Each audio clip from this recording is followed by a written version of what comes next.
All that bootlicking and we, the UK, still get tariffed at the same rate as the Taliban. Maybe sucking up to Trump isn't a worthwhile exercise. James Holmes in chat just gave me the greatest dialogue for a political thriller we're all going to write. Hi, everybody. Welcome to the Blathering, episode 155 of an ongoing series in which I go live, often with no plan or little plan, and we talk it out. We talk it out, and we come together as community. We come together as one. I was going to do a little bit of I don't even say research. I was going to prepare a little bit more for the show. Like 4:30, sit down, go over some notes, go over some news and all that stuff. Then it started raining. And they say that it never rains in California. But girl, don't they warn you, when it pours. Oh man, it pours. It was like a thunderstorm. A Burbankian thunderstorm. So I didn't do any research for the show. I went out there and I just stared at the rain. Can you blame me? No. On the show today, we got 60 Seconds of Science. Dr. Addie checking in. I saw her post about it tonight. Maybe good news. We have a chance to maybe stop what will probably be my eventual death. We have probably some Game of Thrones going tonight, but it's also a Last Mohicans crossover that we'll be talking about tonight. And then we've got the big next round, the round of 32 of the Blather bracket will be at the top of the hour.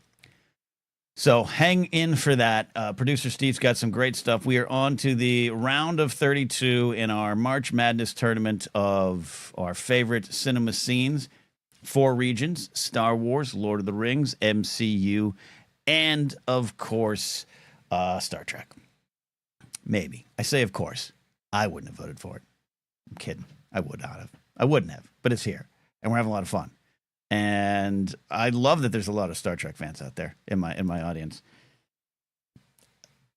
And I'm a Star Wars guy, as you know.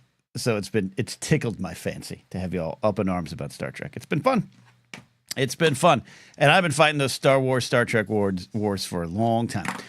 New, if you're watching, first of all, if you're listening, thanks for listening to the Knapsack Network. Appreciate your support on that. The long-standing podcast feed. We got Monday morning show on there as well. You can get the video versions by becoming a YouTube channel member or Patreon supporter. But if you're watching the video version of the show, we got a new thing in the background here. Oh, Sally B just fell. I don't collect Star Wars anymore, so don't send me stuff. I don't need stuff. But I'm helping my friend and occasional audience member and occasionally a guest again, Jennifer Miro, helping her go through some of her collection and trying to get those things moved, get those items moved. So I don't want anything, but she was like, "Hey, do you want this?" And I was like, "Well, yes, absolutely. Give me the Jabba the Hutt plush. You know, there we go." Coop says he's gonna send me stuff. Do not. Vermont Mike's here. Do not send me stuff. Okay. I have a Mandalorian. I'm trying to my left foot the Salacious B. Crumb. I think I did it. I almost got it. I did. Oh, Daniel Day-Lewis, eat your heart out. There's Sally B. Oh, we're going to Hollywood. That's a reference to a behind-the-scenes special that you can kind of only get on YouTube. You can send me a copy of Dracula. Don't do it. Okay.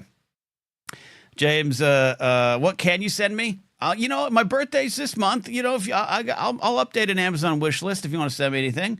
$15,000 hard cash, non-sequential numbers. Put it in a briefcase. Leave it in a parking structure at the Burbank Mall because no one goes there anymore. There you go. Kate Van D's here.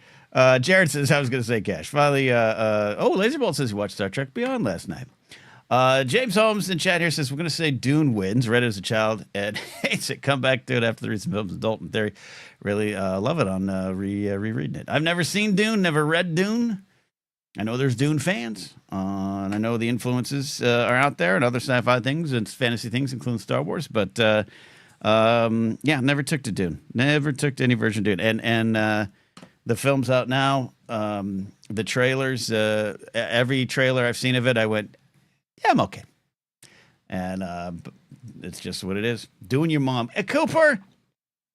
I got to pour my drink tonight. So if you want to call in, because this is a loosey-goosey show tonight, I don't even really want to talk about the state of the world. This is one of those nights. Don't want to talk about the state of the world. Don't want to talk about Dr. Oz now in charge of my Medicare and Medi-Cal cases. I don't want that. I don't want that. I don't want to do that. I don't want to talk about the tariffs, but we can talk about the tariffs. Talk about I like Chris Murphy. Senator Chris Murphy go with his thread saying, these are specifically designed to make companies and corporations and countries bend the knee. It's all the work, right? I don't want to say that too cynically. We'll be talking tomorrow on Anytime with Ken and Alden. Shorter episode tomorrow because we're also going to be taping some Casually Talk stuff tomorrow. So Anytime tomorrow, we'll be talking the Cory Book stuff, Dr. Oz, anything, and just life itself. At some point, we'll probably get to Saturday Night Live. We always get to Saturday Night Live. I don't know why. Because he loves the show. I used to love the show. And it comes up a lot. I don't know. James, thanks for gifting 5 subs and dropping the mic and leaving. Appreciate that. All right. What should we do? I'm putting together a promotional trailer for this show, like I said I would do, and I'm trying to concentrate on things. Right? If I've got some sort of disorder going on, I want to reach it head on. And I put together some clips, and I realized I just talk too much. I'm sorry. So the rest of the blathering is going to be this, just me doing this. I talk too much. I talk too long. Rest in peace, Val Kilmer, says Cooper. And I was affected by that loss, like a lot of folks. It's one of those things. I know it was pneumonia, but he also been battling so many things, and it was all kind of related and blah, blah, blah. But it's a loss. And I'm not super affected by celebrity losses, but Val's always been one of my favorites, as he has been for a lot of folks, and complicated at times. He's definitely one of those actors that maybe gets a bad reputation, and sometimes it's earned. Not off camera, but just on set, just his intensity and playing Doors music for a year and only responding to the name Morrison and stuff like that. Like, he's intense. He was a Hollywood bad boy, I think, at one point. He had some danger to him, almost like he was in Top Gun. But as you all know, jokes aside about my love of like Young Guns and Tombstone, his performance as Doc Holliday is one of the richest performances I've ever enjoyed on screen, and it's full of quotable quotes, but it's full of depth and poignancy, and it's the heart of the film. And I really do love that wild, crazy popcorn Western film. It's not perfect. It's got a interesting story of how it eventually did kind of get made. And I think Val was there was some problems with that too, because I think the director, writer guy that got fired was his buddy, and it was just his thing. But they come out, I think, with one of my favorite performances, and also him in Kiss Kiss Bang Bang. Kiss Kiss Bang Bang is absolutely one of my favorite films as well. I don't even worry about ranking it anymore, but I saw that in the theater, which, if you know me, nowadays is rare, but just absolutely love everything about that. Cooper's got Tombstone on the TVs this week. That is how you do it. David Mackay watched Tombstone last night. It's so good. Eric Elliott here. Hey, Eric. Says, don't forget Willow. Yeah. Willow's got a special place in my heart. I love the series. I was a fan of the series. Shame what happened with that. But the movie is saw in the theaters too, and I along with Val Kilmer agreed. Yeah, feisty redheads with swords. It's a good get. So Matt Mordigan was an inspiration for me. Absolutely. Love Willow. I did rewatch Willow before the series came out, and I was like, it's of its time. in terms of a lot of things for me. I didn't actually spend a lot of time with the film growing up, but I do love it and love Ron Howard. So there you go. Michael McCarsel's never seen Will. I definitely recommend Will. It's a great film. It's a warm, wonderful film. Absolutely warm, wonderful film, and a groundbreaker in terms of technology there. So there you go. Tully's here. Truly believe no one else could have captured Morrison with the accuracy Kilmer did. Yeah. As a rock DJ in the 90s, we had the Doors Greatest Hits double CD thing, and it seemed like it was Val Kilmer on the cover. And so absolutely, I love that there. Lauren Ramos here, fresh from a Fortnite win earlier today. A lot of people love Real Genius, and maybe it's no surprise. You never seen Willie? I've never seen Real Genius. Never have. I think I've seen clips of it on Cartoon or Comedy Central or something like that. Never sat down and watched it. So maybe I'll make that one of my things to do in honor of Val. In honor of Val. So there, and Top Secret as well. I've seen Comedy Central clips as well. I don't know why I keep wanting to say Cartoon Network. Okay. All right. Let's do it. We got some calls coming in, and I want to get to actually, no, sorry. Where was that? Dylan had a question about Batman Forever. Dylan asked if I liked Batman Forever. Yeah, I did. It was him and Clooney as Batman was big in my world at the time because that was like I was in radio, I was out of high school, I was becoming more of a confident as a pop culture junkie before you had to keep it under your hat a little bit, lest people think you were a nerd. It was big. Those two movies, and I think if I had to choose, Kilmer over Clooney. I'm a fan of Clooney. Though, Keaton would be the choice. But if Keaton's walking away, Kilmer was a good choice. But I know a lot of people love him. If we start talking about Batman and Robin and Batman Forever too loudly, Billy Business will show up. And, we want that. But, he'll get some hot takes coming in there. All right. We'll get our first call of the night coming on in here. I got to get my Game of Thrones hat on, I think. Not literally. He talks about other things too. He has other things on his mind, but this has been this ongoing challenge from you, Jared the TIE Pilot, to force me to return to talking about Game of Thrones, and you've succeeded admirably. Do you pat yourself on the back for that? No, but Alden was right on any time when he said bullying works. Yeah. I say bully the nerds. Oh yeah, it works. All right, so let's do it with love. What is our Game of Thrones question and conversation tonight? All right, so we're gonna, for the crowd to know, we're gonna try to do things a little different, a little quicker, kind of get to the points better. So basically, I'm just gonna read the quick synopsis from the Thrones on Max, and then we'll get into the scene we want. So for this one, we're opening up a new season 5, episode 1, The Wars to Come. And according to Max, Tyrion learns of a conspiracy and Jon is caught between two kings.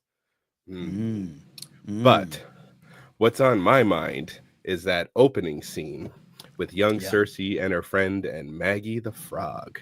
Ooh, the juiciness from this scene. This is actually my favorite opening scene of all the seasons, with that first, more than even that that season 1 with the walkers and stuff. I just really? This one gives us so much, and I'm a sucker for the magic stuff. I love the politic, and don't get me wrong, but like, again, a sucker for magic, and just the way the actress plays Maggie in that, and just go for it. Say her name. Jodie May. Jodie May. Okay. Jodie I'm May. Terrible with reading names. Very bad. I am too. Jodie May. She's on a series right now. Is it The Witcher? I think she's in The Witcher right now. She's doing great work. I think that's it. Someone can check me, but Jodie May, forever in my heart, tragically, for her part in 1992's The Last Mohicans with my favorite, Madeline Stowe. She plays Alice Monroe, Cora Monroe's younger sister, played by Madeline Stowe. And it's just amazing. I think it was not her first role, but her first kind of like major role, and just heartbreaking and wonderful. And it's the type of thing. She went on to a wonderful career, but a lot of it over in UK, and it's you don't keep track, especially in the '90s. We don't have apps. You don't have IMDb on your phone. You're not on podcasts every week, and I had never really tracked where she went. And then what the Maggie the Frog scene comes up, the opening, and I'll get back to what your thoughts are about the opening, the ranking of the openings. And I went to talk about it afterwards on, I think we were doing the Night is Dark podcast at the time, me, Michelle Boyd, Tiffany, and Maud Garrett. And I was just like, holy fuck, it's Jodie May. And they're like, yeah, cool. I was like, it's folks, it's Jodie May. It's Jodie May. Do you not know this? And they were like, well, in the book, she was a little older. I'm like, fuck the books. Fuck the books. It's Jodie May from Last Mohicans. So, anyways, to your thought of it as the opening scene, I'm kind of, I will say this, my favorite opening of any season in Game of Thrones is season 1, episode 1. I also like Tywin, is that 2? Is it 2 that starts with him burning down ice? Right? God, it's... Yes. Yes. Oh, yeah, and he throws the skin in there and whatnot. Yes, yeah, because, I mean, obviously makes sense chronologically, but I do love that. But I'm with you on this. I had that thing. I did the Mike Myers, I was like, I love this idea. Now, at the time, being, heavy in the books, I thought I was waiting for the Valonqar prophecy, and the show didn't really bring that in, and I got over that fast. Others haven't still, and I actually understand. Yeah, I understand, but this to me, again, this is the show. The show has to do what the show needs to do. It's not even about George in the books. It's about what's to the characters. And this is so key to Cersei, especially where she goes from 5 on. 5 is still, it's still long hair Cersei, right? It's still the Cersei we met in season 1. It is the sassy evil villain with the wine, and where we go with her, and she's broken down, and the obsession with this prophecy and the fear behind it. It was so well done. So I'm with you, Jared. I don't even want to rank it. It's high up there for me. Oh yeah, no. And what makes it a great scene for me too is the series implication as opposed to the season implication. Like a lot of the other openings, and I agree with you, the cold opening for the show, that what sets hooked me. the tone. Yeah, that sets the tone. And again, that's another one of those series implication openings. There's your BBEG, to put it in role playing terms, right there. I got it. But I fully understand that. Don't worry. Roll natural 20s. Here we go. Boom. Exactly. Okay. But the other ones, like example for the Tywin one, making the sword, that's prevalent more to season 2. That sets a tone for that season, not necessarily a series thing. So hearing that prophecy, and then I even love before they even get to Maggie, when the friend's already worried about what dad's gonna think, and young Cersei goes, you shouldn't be afraid of him. And that look of just like, yeah, you're right, you should be afraid of the psycho daughter. And she makes that true as she gets older too. And then the prophecy hits, and it's just the acting, and just even from the young girls acting, that was great. I had to look up her name, forget her name, but she's spectacular. Yeah, and I love the reveal too, and when you kind of we're back in time, and it was just a great use of it. And for me, an example, and this will be debated from now to the end of time. Okay, I get it. I've gotten over it, but it was a great example of the show team, the producers, the writers of the show, going, what's in there for us to use for this series? And not everything was on. We didn't need everything on the bone. The Valonqar prophecy is something fun. It's still something looking forward to the book. Could relate to her death, but they went another way with it, and they got what they wanted out of that opening scene. And I think it's a great use of a big piece of the book. It really is. And it's just, I think people also just don't understand the definition of the word adaptation. It's Yeah, you it's know who does not. it first? George R. Martin does not understand. Well, that too, but like it's just this the similar thing with going on with the Rings of Power show. Yep. I hear it from people that's not actually how it is. Yes, we know that's Mm-hmm. okay. Is the Yep. theme the same? It's Yep. Yep. but Yep. These my aren't cover question, songs. These aren't cover yeah, songs. This isn't a band. You're not watching Concept of a Plan cover the Beatles' nope, I've Just Seen a Face, which, by the way, nope, you should nope. cover I've Just Seen a Face.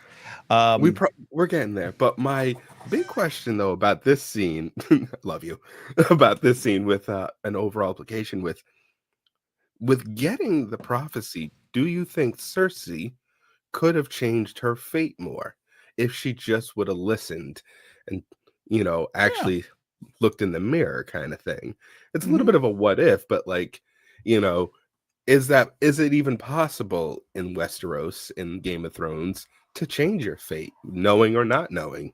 Was she destined just to have that happen? I will always fight, for the idea that destiny is just what takes you to the next choice. And that is how, it kind of should be. And I think that's the Star Wars of it all. But I think this series has and I do mean the book, the show, any version of it, board game, video game version, whatever, has plays with prophecies so well of it. It's so open to interpretation. And that red comet in the sky means 15 different things. Even though we might think it ends up meaning one related to Danny, I don't know, but that's intentionally what the show or the books or anyone telling these stories is going to play with. And I think the big what if is Cersei.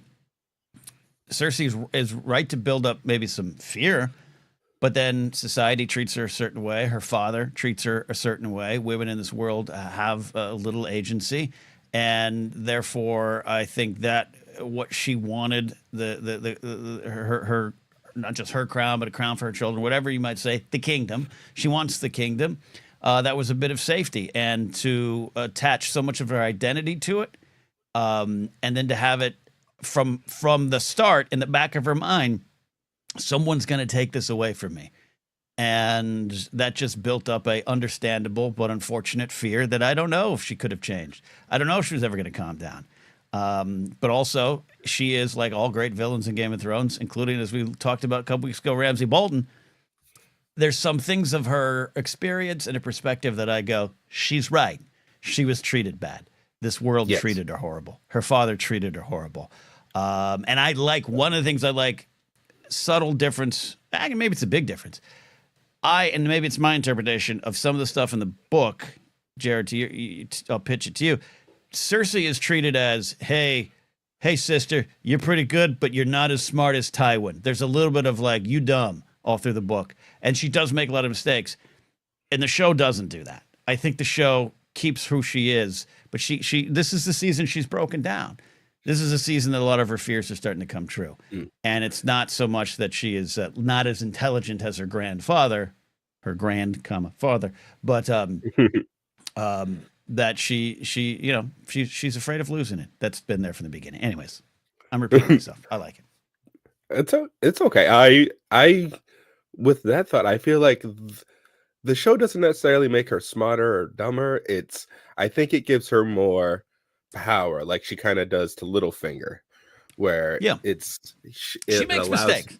Yeah. it allows her to be, even if she's wrong, she's right kind of situation. Mm-hmm. And Mm-hmm. with that, And and I Tyrion, love that you brought, yeah. yeah. Oh, go ahead. No, Tyrion's, kind of playing, you made some dumb mistakes and everything. I've always interpreted the book, especially book 4, of a little bit of you just ain't as good at this as the other people. And I think she is tremendous at this game. Season 6 is example of that. Oh yeah. They already discounted because she's a woman. So even if they would, if it was for putting it on a schoolyard test, and if they wanted to give her a B, they're going to give her the D because she's a woman. Regardless, even though she's an A+ at playing this game, she's probably one of the best. And I love that you brought up the comment too, because I like to tell people when I get into little debates about that, I'm like, I give them the Filoni speech. What does the comment mean? Whatever the plot needs it to me at the time. Right? It means Absolutely. it means anything you want it. That's the beauty of that comment.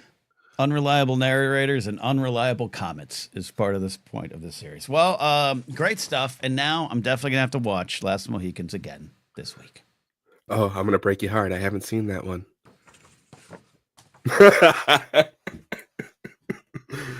I'll watch it. I'm not against it. It's okay, Jabba. It's okay. They don't love us. It's just you and I.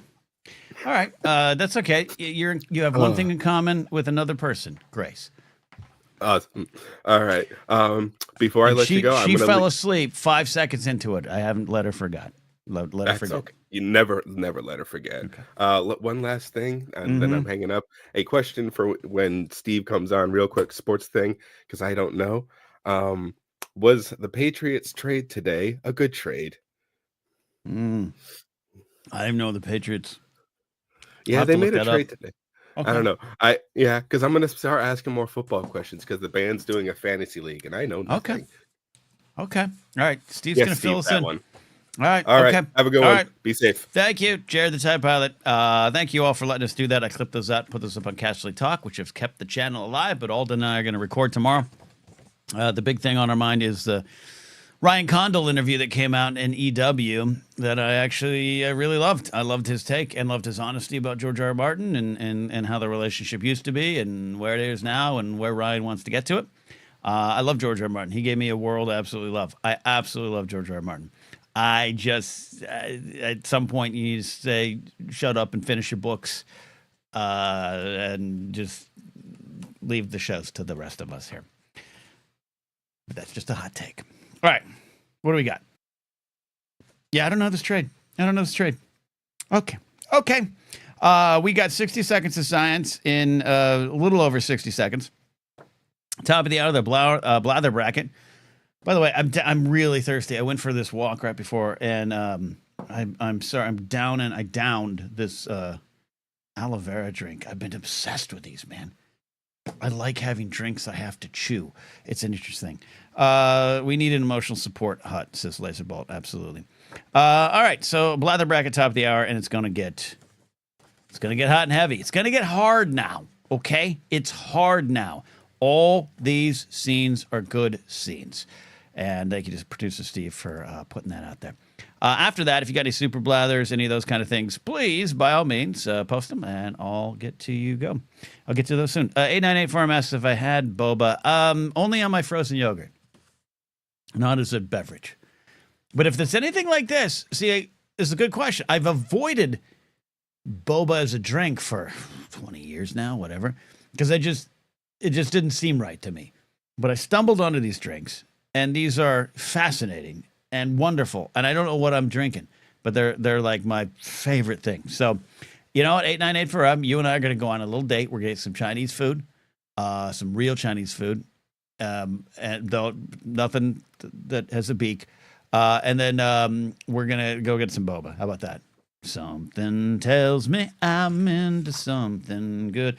Kingsport House says no super chat golden night. Yeah, because I forgot. All right. On that note, I do think it's time to have Dr. Addie come on. She is a resident professor of smart things, and we love doing this segment every Thursday called 60 Seconds of Science, 60 seconds-ish of science. Addie, before we get to that, we're checking in on you and all the things going on in your world. How you doing? I'm still processing you like drinks you have to chew.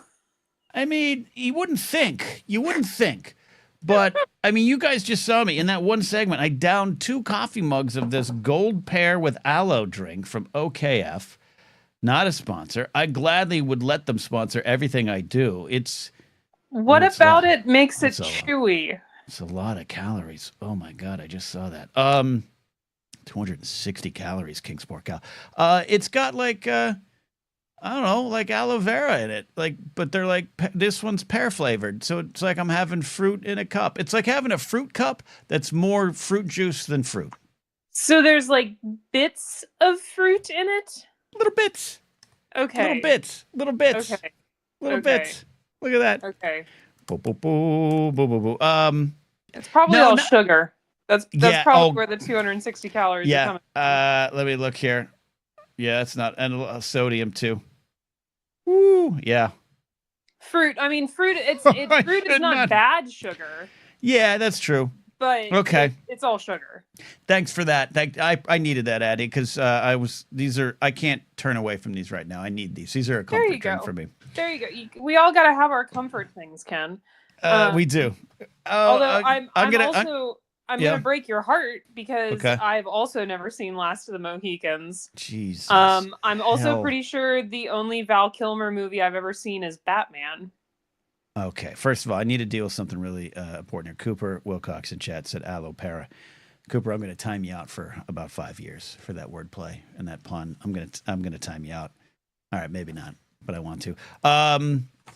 Okay, Addie, I'm okay with this. I'm the king of not seeing things that people absolutely think I should see, so I'm not going to throw any barbs at you. I think I know the Tombstone trailer by heart. Does that make up for it? Yeah, how do you know that by heart? But you've never seen it? I have never actually seen the movie Tombstone, but I have seen the trailer for Tombstone more times than I can count. Okay, see, I'm not gonna play, because I know exactly what you're gonna do. The moment I say, "What if?" you're gonna be like, "You watch the Wizard of Oz picture, and I'll watch Tombstone." But I'm not gonna force that on you, and I'm not gonna force that on myself yet. I'll watch Wicked naturally. It happens. To answer the question you asked, I'm pretty sure it was a trailer on a VHS tape. Okay. I love those. I think it was in front of Robin Hood Men in Tights. Oh wow. Yeah. Okay. Which was a movie I watched a lot at a too young of age. Yeah. Okay. Yeah. No, that's fine. That's fine. That's good. All right. So as far as Val Kilmer, Wyatt Earp and his brothers arrived. Right. Like it just. Oh, I can hear it. I love the old movie. Like even the '90s movie trailers were so different. The vibe was so different. This summer, a movie about 4 brothers. Here they are right now. Take a look at them. They're walking into town. They got a friend. His name's Duck Holiday. There he is right now. The town of Tombstone was blah blah blah. And then Wyatt Earp and his brothers arrived, and it's just this shot of them coming in on horseback. It's a great shot. All shots. It's a great film. Maybe I'll watch that tonight as well. All right, so look, you watch Val Kilmer movies at your own pace. Highly recommend Kiss Kiss Bang Bang. He's wonderful in that. Love that movie. Absolutely adore that movie. Watch whatever you want, but on the flip side, it's not a Val Kilmer movie. Last Mohicans is kind of required viewing. I mean, I've seen Pocahontas a lot. Isn't it really just the same thing? No. I mean, look, if you've seen Fern Gully, you've seen Avatar, right? That's what people say. I know. I've also seen Pocahontas, and therefore I've seen Avatar. Like it's all the same. Like no, but it's not. No, white man bad, nature good. Kind of, but it's so good. It's so good. Heart-wrenching. It's heart-wrenching. It's a heart-wrenching film. It's not. Let me tell you something right now. Last Mohicans, not a feel-good film. I was just about to say this doesn't sound like a movie for our times. Yeah, well, yeah. That's what I'm saying. Maybe watch Kiss Kiss Bang Bang. I've been teaching climate change to my non-science students for the last week and a half, and am I depressed? Okay. Yeah, fair enough. And Vermont Mike says, let's not forget Billy Bob Thornton in Tombstone. That's one of the greatest little scenes, too, where you can do something, you're going to stand there and bleed. Oh, it's so good. Okay. All right, let's do it. Addie, before more negative news pops up. We're going to go do 60 seconds of science. Where are we going this week? I tried really hard this week, Ken, to only pick good news. Okay. I mostly got there. So here we go. Okay. Pharmaceutical company Eli Lilly has developed a new drug that could prevent heart attacks and strokes. Clinical trials are underway. After a decade of charting the stars, the European Space Agency shut down the space telescope Gaia. In its time, it charted nearly 2 billion stars, millions of potential galaxies, and 150,000 asteroids, which have led to more than 13,000 studies by astronomers so far. Researchers have found that the shingles vaccine also reduces your risk of dementia, though they're unclear yet just how. Physicists at CERN may have found a clue as to why there's more matter than antimatter, one of the mainstay mysteries of particle physics. If they're correct, we would have a better understanding of the origins of the universe. And finally, the coal strip power plant in Coal Strip, Montana, the nation's most polluting coal-burning power plant, has asked for an exemption on strict limits of hazardous air pollution under a new policy where you can apply via email directly to the president. A 2023 rule would have compelled the facility to install new equipment, but they have asked for a 2-year exemption from the rule. And that is 60 Seconds of Science. Ken, where would you like to go? I want to go to the heart attack stuff, but so they can just, hey, Mr. President, we'd like to get around the rules. Hope this email finds you well. So one of the things that happened at the EPA was that the administration recently invited companies to apply for presidential pollution waivers via email. Okay. Look, hey, at least it's up there in Montana and there's just a bunch of open sky and the pollution will just go up into the space where it won't harm anything, right? Harrison Ford can deal with it, right? Is that how it works? No? It's funny you say that. I think there is a power plant in Canada that just built a really, really tall smokestack so that the pollution wouldn't be their problem. I mean, look, I don't hate it. I don't hate it. I don't hate it. I don't hate it. I don't hate it. I don't know. All right. I want to know more about this anti-heart attack thing going on here, because that's probably how I'm going to go. So I want to know if I can buy a couple more years. What do we got? So there's apparently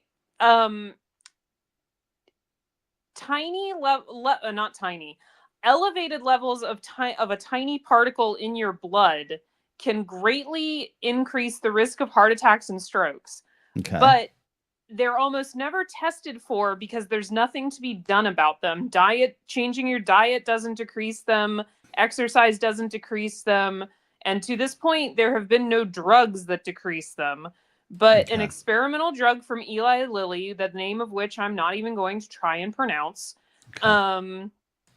lowered the levels of this particle by 94% with a single injection, and the effects lasted for 6 months without any significant side effects. Amazing. Okay. Can I get in on this? Is there paid clinical trials? How much are they paying? I have no idea how much they'd pay you, but they are currently doing clinical trials, it says. I've signed up for some. To answer Brady's question, these particles are they're called LP and in parentheses A, and they're a mixture of lipids and a protein. Okay. Lipids. We get Lipitor. That's a med, right? I know that. Okay. Lipids are fats. Yeah. Okay. The fancy word for fats. All right, I'm going to try to, I'm not in a danger zone right now. I just know I've applied for some clinical trials because they'll pay like $3,000 for. I just haven't been approved. So, I'll take some heart medication. What's the worst that can happen? They're currently conducting a large clinical trial to ask if the drug can prevent heart attacks, strokes, or cardiovascular deaths. It'll conclude in 2029. Okay. There are other clinical trials of drugs targeting the same particle, and the first of which is a drug that would be injected monthly, and the results for that are expected next year. All right, I want to keep up. I want to keep on this. Where can I get these results? Because if everything by 2029 would be perfect timing. That's going to be when I'm really in the hit zone, and I'll start taking those pills. Or I could stop drinking pear sugar. I don't know. We'll see. One is more fun than the other. That's true. Beautiful stuff there. But so what's the space station is shut down just by the natural course of the mission? It's Trump didn't shut that down, even though it's another country, right? We're good. Elon didn't shut it down. Okay. It was low on fuel. That's a reason. So on Thursday of last week, so a week ago, the European Space Agency switched it off and sent it into orbit around the sun. So eventually it's just with going a salute. That's great. I guess. I think that's to do with Spock. Okay, wonderful. And all those things he said it searched and found and discovered. There's one thing missing from there. It didn't discover any goddamn aliens. It did not discover any aliens. See? But it wasn't that kind of telescope. So, like, it could have found things where aliens live. The world will never know. Yeah, I'm waiting. Look.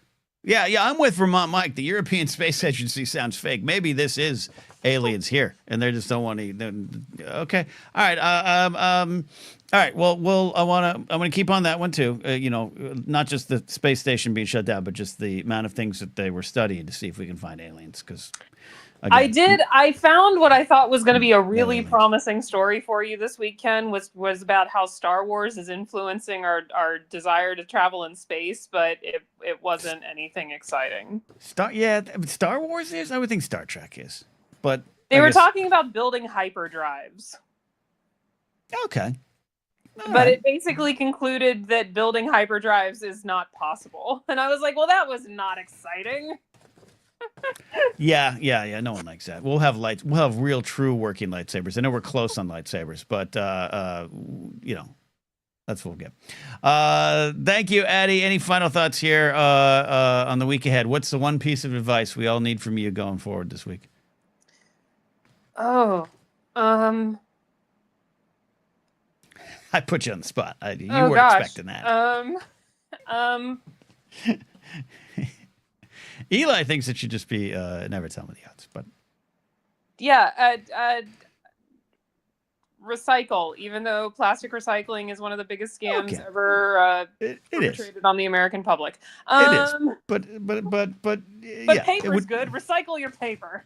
Recycle the paper. And then new episode of Climate Town is out. Everybody watch Climate Town. They have a new episode out there, and Jared reminds us that it's 2063 for the first warp drive. That's the one. Rich, it's close. Isn't First Contact Day like this month or something? All you Trekkies? I think so. I don't know. Addie, Dr. Addie, excuse me. Let me address you proper. Thank you for the science. Thank you for the advice. And we're going to find some good news. It's there. I had to dig real hard, Ken. I had to dig real hard. That's all we can do. Thank you, Addie. You're welcome, Ken.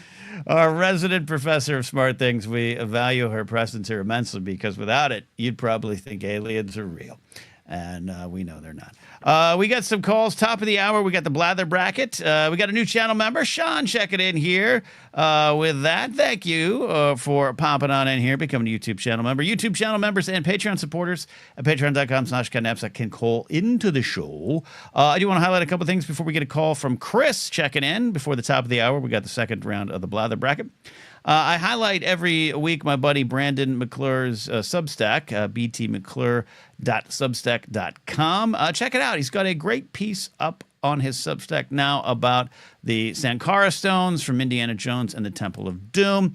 Wonderfully written piece that he put out. They put a lot of work into, and I want you all to check it out. So check out Brandon's Substack if you get a chance. If you're watching with a secondary device and can scan that QR code on the screen, do so and make it easier on you. All right. We got the call set up for Chris coming in here. Chris, how you doing, buddy? Doing well, Ken. It's been a minute, and it's been a couple of weeks at least for me. I've had a lot of travel recently, which has been good. But happy to be back here. Happy to be back with the community. Happy to hear Professor Addy, giving us some good and bad news about science, but it's always a nice mix. And your place here at the table is secure. Your place at the table is secure. But what's on your mind tonight, Chris? What's the question? Where are we going?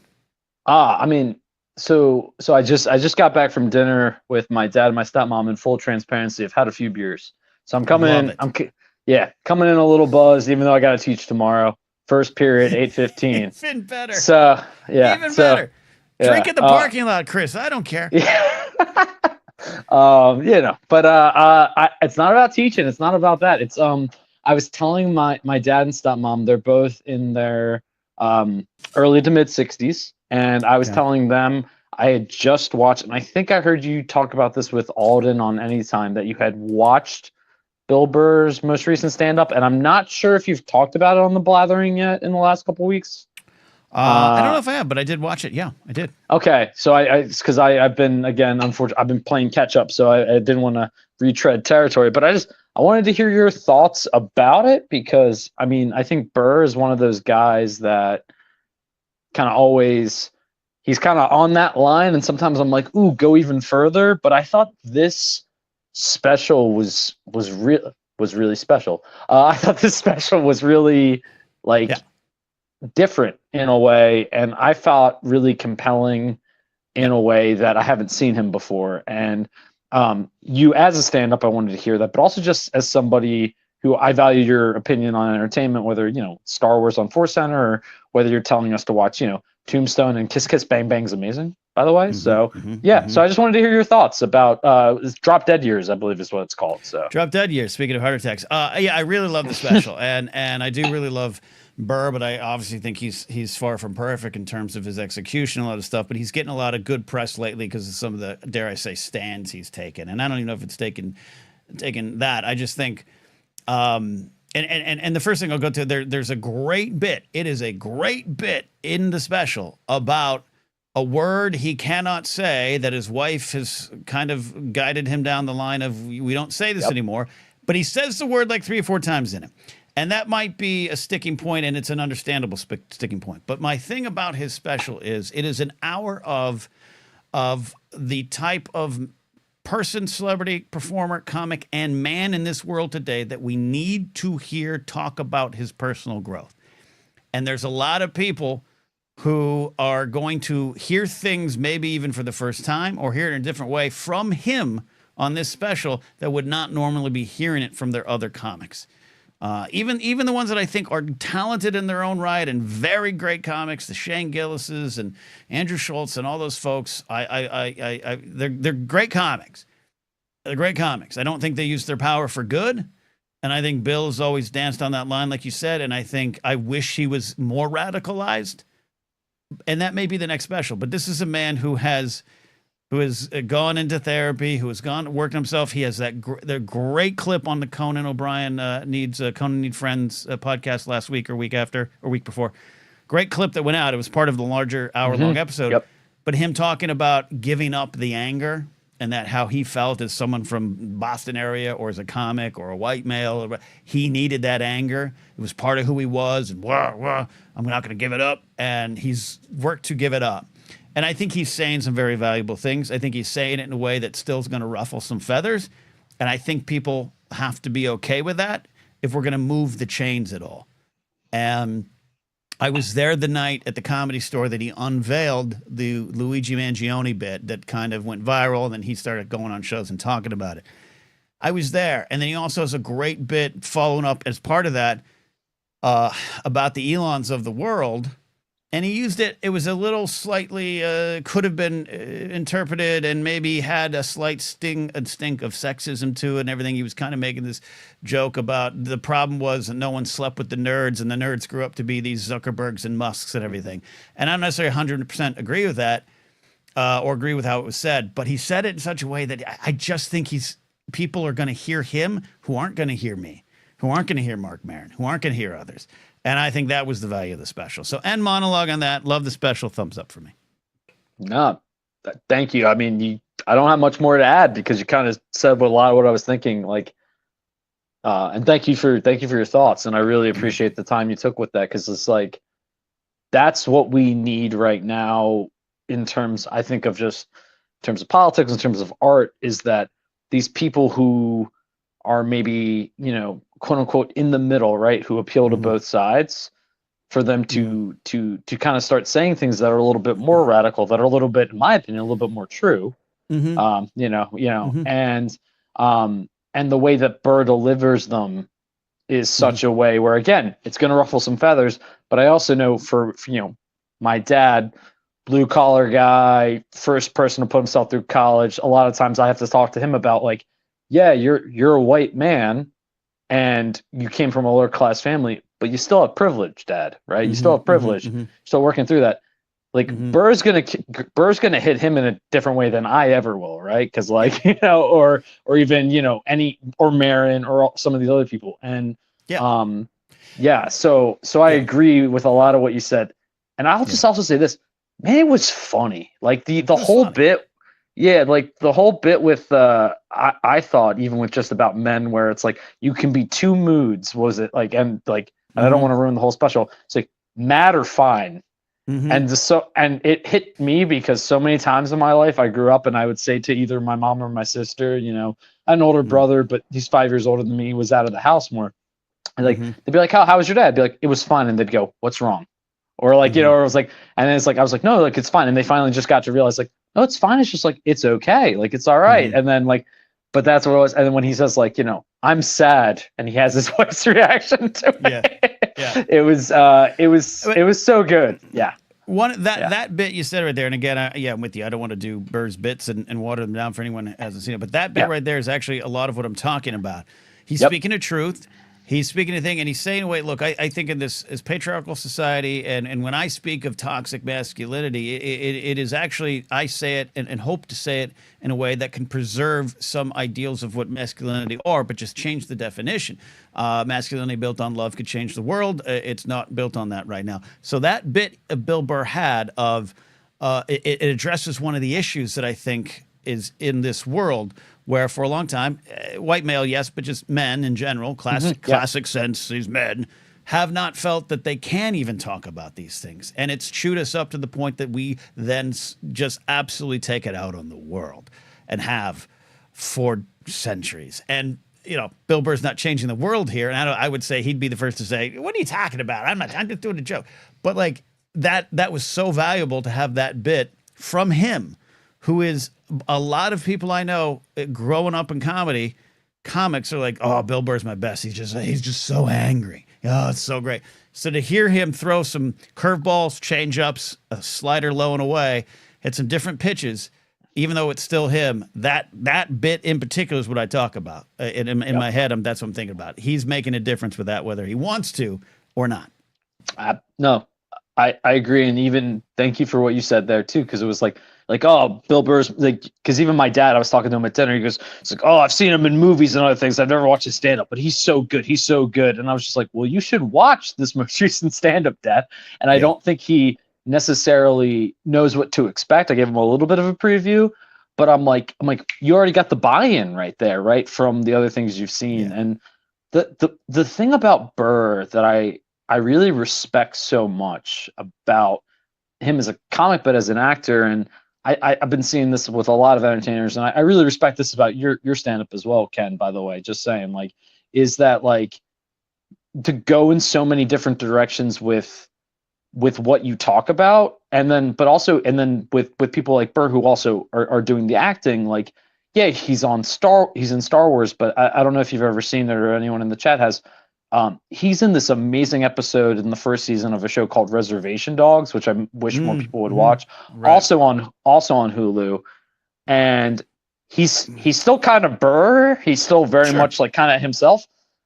But man, the dramatic depth of that, and like he's dealing with trauma, dealing with regret, and I think I wish more of our performers that were in the spotlight, whether they're comics, whether they're actors, whether like these people with the platform, I'm not always saying get on your soapbox, but like deal with the real stuff. I don't want you to get demonetized. I don't know how, I know we're farther in here, but like deal with the real stuff here. That is, because I think once the public has a liking and a trust of you, then you can speak on it.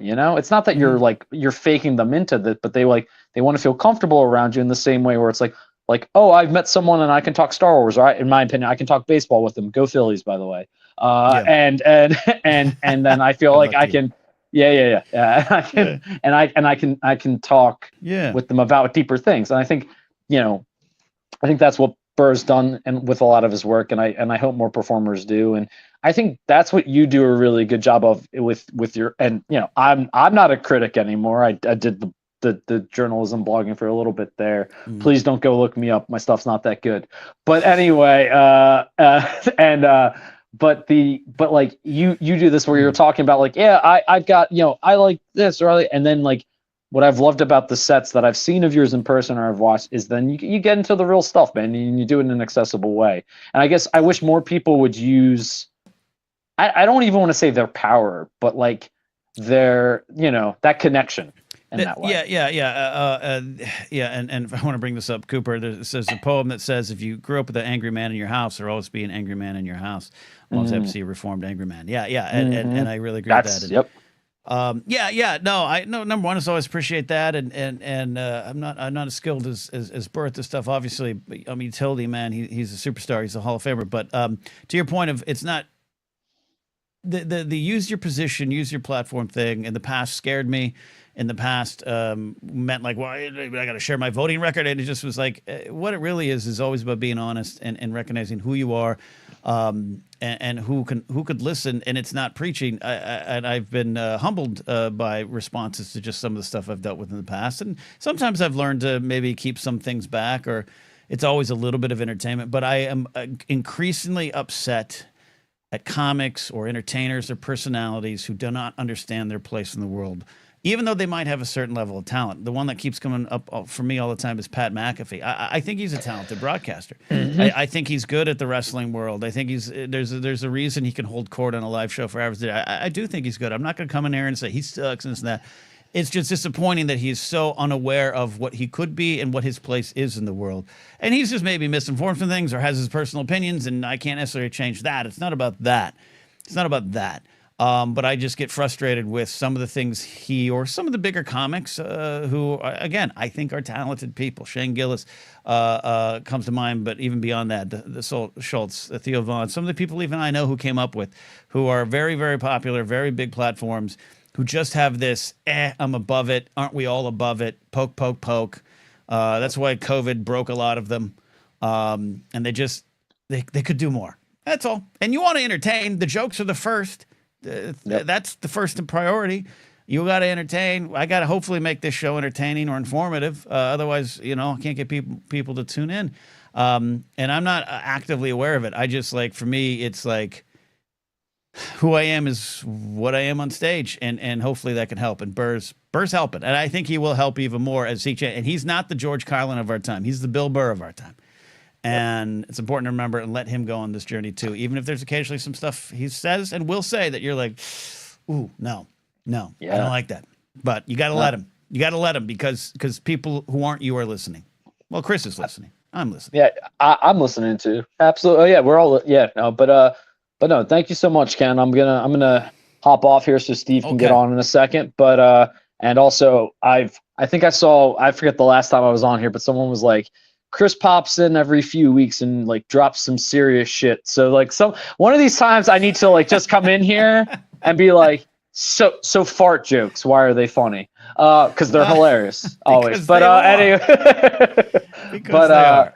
No, Chris, I appreciate it. Yeah, I appreciate it, Ken. Have a good night, everyone. All right, Chris King, who is going to show up to his class tomorrow even more drunk. He's going to drink in the parking lot, 2 Coors Lights. No, I'm kidding. And any superintendent watching, it's not doing that. All right, we reached the top of the hour. You guys are great. Thanks for hanging out with me here tonight. If you're watching on Twitch, I got 3 viewers over there. Leave a comment. I'm trying to. I'm not going to sit here and make a promise that I'm trying to get back to gaming on Twitch. I actually have a computer issue right now. I can't stream games. I'm trying to figure that out. I have a PC that just suddenly restarts itself, just like you press the reset button. It just, and that's how I stream my video games. But if more people are hanging out on Twitch too, let me know. Leave a comment so I can maybe consider putting some stuff over there as well. Or you might be watching on Facebook. But right now, we are going to go to the top of the hour, and ding dong ding, we are going to the round of 32 in the Blather bracket, and also maybe a little sports, and also checking in with our favorite producer, Steve. How's the beard, my friend? Beard's coming in real nice. Thank you, Ken. Thank you as always for having me. I appreciate it. Yeah, I'm so excited for the bracket tonight. We got some really nice matchups here in the round of 32. Thank you again to everybody who voted in round 1. This is going to be insane. So, what's this trade? Do we want to do any sports? Oh yeah, I can touch on that real quick. It's just a that's some deep stuff there, Jared. Okay. That was the current Patriots third string quarterback going to the Cowboys to be their backup quarterback The Patriots traded Milton in a 7th rounder to the Cowboys for a 5th round pick. Okay. So None of that's going to matter to me. It's not consequential, no. But it happened. So that was, the NFL. But it happened. Well, it happened in Boston, and so Jared's concerned about it. You just understandable. Jared, you sent away your 3rd string quarterback. Don't worry about it. You got a 5th round pick for it though, so that's honestly I'd rather have the 5th round pick. Yeah, you could go find a backup quarterback at your local Amazon warehouse. Yes, you can find at least 3 guys who played in college. Like, it's okay. Good. All right. Was that too harsh? No. Well, I mean, they're not going to be any good, but they'll. Yeah. I mean, I might be at an Amazon warehouse. I'd like to be signed by the Cowboys. All right. Oh, the Amazon part? Yeah, no, that's fair. No, I mean, a lot of people work at Amazon. That's understandable. Yeah. No, work is work. Okay. So what are we doing? We going? What do we got? You going to go into this, or you want to? How do we need to check? How are you doing? What's your emotions like? Are you angry? Fine. What are you? We're here. I'm happy I'm here. This is my Thursday reprieve, Ken. So we try to, always keep it real. But no, it's been I'm not excited about everything. I was gonna make a joke that, hey, producer Steve is 34% more expensive, but luckily for you, that is 34% of 0 is still 0, so it's no big deal. But I'm not excited about that. Okay. But yeah, no. You're doing anytime tomorrow? We're doing anytime tomorrow. Like I said, it's a little shorter one. We're talking about a lot of things. Yeah, we're talking about Cory Booker and all that, and yeah. I don't know. When it comes to politics, I've had a couple eye-opening conversations with some folks on the other side this week who are just so like, well, no, but this is what we're doing, and it's like, oh, but no, that's not what we're doing. That's not. You've missed the headline, or you've read the wrong one, and it's just, I don't know what to do about that anymore. That's where I'm at. Well, I think the conversations will be interesting in a month when people's bills are just higher and receipts are higher, and they're gonna be like, "Wait, why? Well, why? Yeah, I agree with you there. Yeah. All right. On that sad note, let's get to a nice, happy distraction note. We're going to go under the round of 32 in our March Madness tournament. We're calling it the Blather bracket. And Steve, take it away. What are we doing? Guide me through this. All right, here we go. So I am going to post the link in the chat right now for the form. This signals round 2 is officially open. So thank you again to everyone who voted in round 1. Round 2 is open. You can click on that form to go to vote in the Blather bracket for regions: Star Wars, Lord of the Rings, the MCU, and Star Trek. And we've narrowed it down from 64 scenes to 32. And the race is on now for these next matchups. This is gonna be fun. So we got 4 matchups each bracket, each region, and this is correct. And this is where it gets tough. You thought it was fun, Lauren Romo. You thought it was fun to just whip out a Detroit style pizza from your microwave and vote last time out. It's tough. So where do you want to go, Steve? We start with Star Trek. Yeah, we're gonna start with Star Trek, and they're saying they say it needs access, so I'm gonna get that fixed real quick before we as we get going here. I'll get that. I thought I had that fixed. Did you share the one you initially shared with me? No, I'm sharing the one that I'm looking at it right now, but we'll get that fixed. No worries. All right, producer Steve. This is why he is the best. Oh, here we go. We're gonna manage that right now. Best in the business coming on right here, right now. Don't worry. Will McLean. Try that again. Refresh that bad boy. Refresh that bad boy right now. Because I'm in on one. The one you shared me, but I think you're special, Ken. You're special. You hear that, Jared, the TIE pilot? I'm special. All right. Wait, we work on the fly here. I think I got it fixed. We're in. All right, good. This is a fair question. Michael McCarthy says, how many screens does Steve have? Tonight I learned he has one up here. Oh, one. Yeah. We don't want to talk about this. This is gonna. We'll do that as like an extra conversation. No, I've got a thing. I've got a lot of stuff. I have a screen behind me. Yeah, this looks, and guys know I have the TV there. Yeah, no, we don't. It's a thing. All right. Adam Knight's here checking in from Canada. Adam Knight is now 34% more expensive. All right. Take us through. What do you? I got the graphics here. We're gonna do this first one. Star Trek 1. All right. What do we got, Steve? All right, here we go. In Star Trek, we have our number 1 seed, Spock's death from Star Trek II, The Wrath of Khan, up against the 8 seed, Double Dumbass on You, Star Trek IV, The Voyage Home. And then on our other matchup, the 12-13, a couple of upsets that won here in the Star Trek bracket going up against each other. Spock's Vulcan nerve pinch on the punk. Notice we got that fixed from Star Trek IV, The Voyage Home. You happy now, Ken Plume? You happy now? Okay. And the 13 seed, Scotty talking to the computer from Star Trek IV, The Voyage Home. Sorry, 898 for M puts up Spock dice. Shut up, Brady. Okay. Okay. All right. So here's the thing. I don't want to influence folks, Steve. I've made my selections in these. These are interesting. The 12 and 13 is very interesting because they're very, first of all, from the same film. Actually, wow, we got 4 Star Trek 4s in here. Star Trek 4 very popular around these parts. It is the Star Trek 4 is definitely the favorite so far. But again, as these narrow down, there's going to be one scene per universe representing those last 4. So it's gonna get tough. Okay. All right, I've made my selections here. Let's go on to Star Trek 2. Okay, here we go. Not Star the Trek 2. Wrathford the second graphic.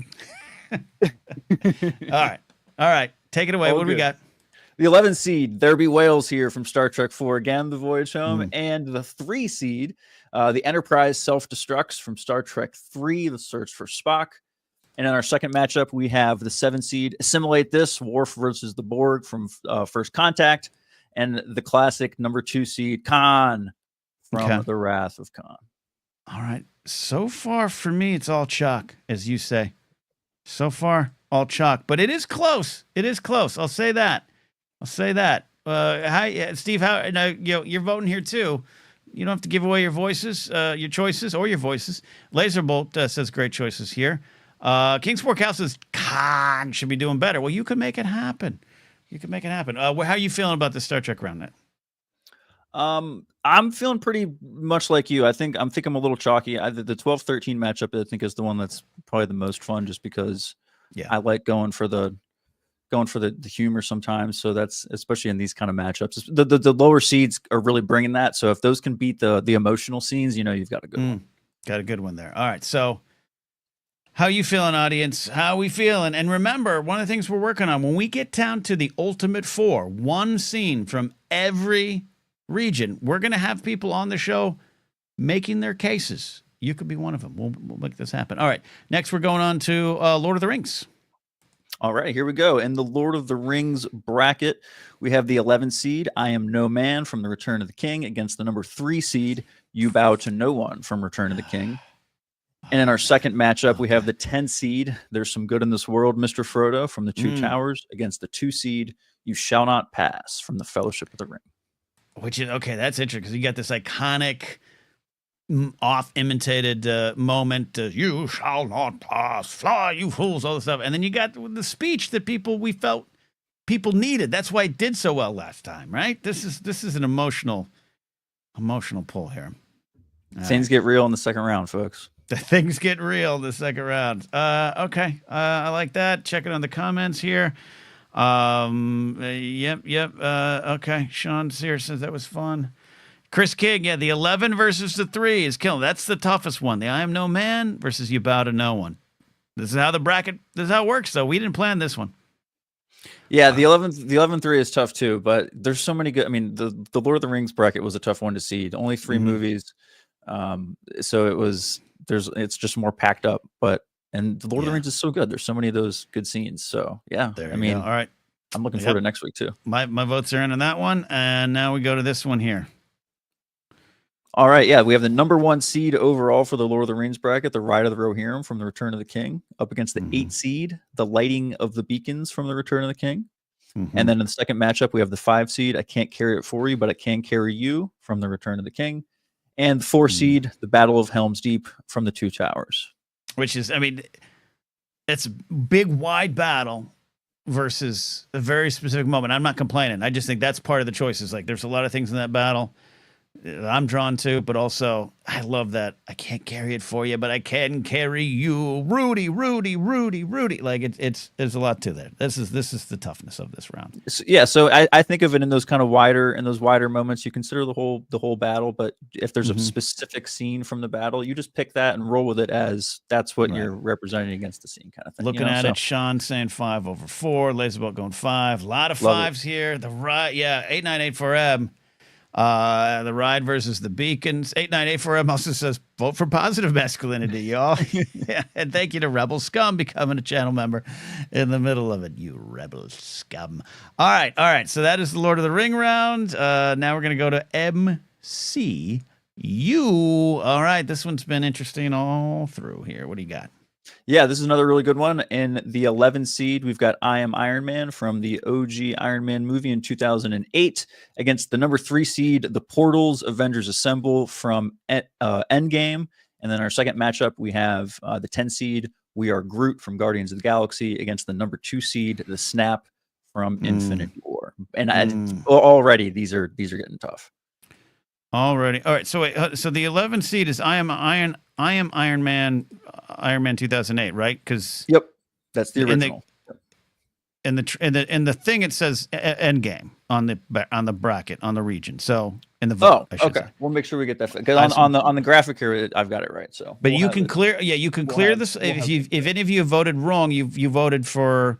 You like the 2008 I am Iron Man. You can clear your selection and change it. Just I want to make sure everyone's. We've got. I think I've got it. All right. Well, I think I got it right. I'm showing 11 versus 3. Iron Man 2008 against the Bulls. You know what? No, Steve. Yeah. I want to apologize here. Okay. I had the cards flipped. Oh, that's okay. It's not okay, Steve. I lied to you. Okay. Hey, I had one in the beginning. You had one, so now we're even. We're even. We're good. We're even. We're all good. We're even. Okay. Show okay. Business, so there's that one, and then we got this other one here. This is this one. This is what I was thinking. Okay. Yeah. Here we go. Yeah, no worries. And then the number 1 seed, I Am Iron Man from Avengers Endgame, against the number 9 seed, Thor's Arrival from Avengers Infinity War. And then in the second matchup here, we have the 12 seed, The Elevator Fight from Captain America: The Winter Soldier, against the number 4 seed, The Battle of New York from the Avengers. So again, try not to influence any votes out there. I want you guys to say where you at. But this was an all upset card for me right here. All upset. Wow. All upsets. Yep. Wow. See, Michael's up in arms. This is why we do this, to create engagement and anger. That's why we do. I love it. No, I love it. He doesn't want. He's not happy with the Iron Man in Endgame. So there you go. It's fine. Addie does not like the Captain America movies. The first one is my favorite Marvel film. Well, I like Black Widow too. Up there. So all right, this is great. This is why we do it, though. This is why we do it. Oof, says Romo. Thor's Arrival is good. Okay, tough. Let's go to Star Wars. Here we go to the Star Wars bracket. And we didn't talk Star Wars last week because the first round for Star Wars was all favorites. There were no upsets in Star Wars. So this is our first chance to really dive in and take a look at these. So in our first matchup, we have the 1 seed, Binary Sunset from A New Hope, against the 8 seed, the Death Star Trench Run from A New Hope. And the second matchup, we have the 5 seed, I'm a Jedi Like My Father Before Me from Return of the Jedi, against the 4 seed, I Love You, I Know from The Empire Strikes Back. All right, and then rolling into our final 2 matchups of the night. Final Classics. 2, we have the 6 seed, Do or Do Not, There Is No Try from The Empire Strikes Back, against the number 3 seed, The Duel of the Fates from The Phantom Menace. And in our last matchup, we have the number 7 seed, Order 66 from Revenge of the Sith, against the number 2 seed, No, I Am Your Father from The Empire Strikes Back. I gotta tell you, again, I think it's all chalk for me again. No, oh wait, I have one upset. Steve, can you guess my Star Wars upset? Can I guess? I have one Star Wars upset. Is it Order 66 over No, I'm Your Father? No. Damn. No. All right. Nope. Well, sorry. I love Order 66. Yeah. All right. There's one upset. Is anyone in the audience guess my one Star Wars upset in that bracket? Oh, you'll win no prize. All right. Oh, can I have one more chance? Sure, of course. You have the microphone. This is a close one. I don't know if it's these are hard to be upsets when it's the 5-4. I'm a Jedi Like My Father Before Me over I Love You, I Know. That's it. Yeah, that's it. There we go. I love you. I love the I Love You, I Know scene, but I think so much of Star Wars is in that. I'm a Jedi Like My Father Before Me. Boom. Lightsaber down. Kill me. Compassion will win the day. All right, that's great. So, Steve, it's only going to get worse, though. And by worse, it's going to get harder, but it's going to get more fun. And I'm really looking forward to the end when we get some representation here to really share their piece on each side. So next Thursday, so there's the form. If you're listening to, by the way, if you're listening on the podcast side, you can sometimes we'll tweet it out skeet it out, or whatever the hell we're calling those on Blue Sky. But also you can go to the YouTube side and just scroll down to the live chat and get the form there. Voting will end next Monday. As of right now, everything on my schedule is normal next week. And then next Thursday, we'll go to the Sweet 16, Steve. The Sweet 16. And it's going to get so much harder from there. And yeah, we're really looking forward to it. And then at the very end, we'll have all four going against each other. Thank you so much for having me. Thank you so much for showing up with the graphics and everything. I appreciate it. So it's awesome.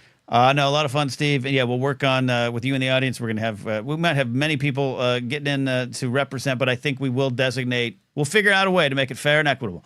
Designate one for the Star Wars, one for the Star Trek, one for the Lord of the Rings, one for Marvel. And I'm still it already happened, but the fact that the Vulcan nerve pinch on the Punk scene was a winner in the 64 round. I'm still working on getting Kirk Thatcher, who was the Punk, to pop on the show with Jen Muro.